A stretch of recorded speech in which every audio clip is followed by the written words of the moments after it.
Forza Horizon 5 crash got you down. Let's fix that. First, let's make sure your PC meets the game's minimum system requirements. Check the Forza Horizon 5 website or your preferred game platform store. Look for the minimum or recommended specifications for the CPU, GPU, RAM, and available storage. If your system falls short, you may need to consider upgrading components.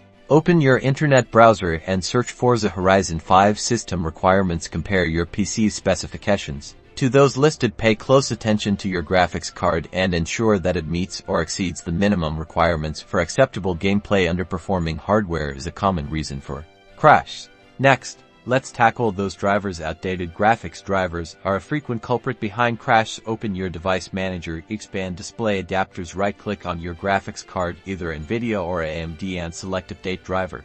Choose to search automatically for drivers, and let Windows find and install the latest updates. Restart your computer after the installation completes. If the automatic update fails, head to your graphics card manufacturer's website, either NVIDIA or AMD. Download the correct driver there. If crash persists, consider verifying your game files. Open the Xbox app or Steam, depending on where you purchased or downloaded Forza Horizon 5. Find Forza Horizon 5 in your game library.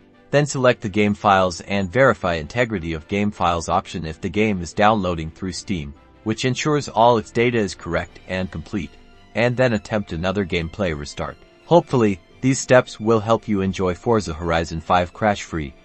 Remember to keep your drivers updated, meet those system requirements, and you'll be back on the road.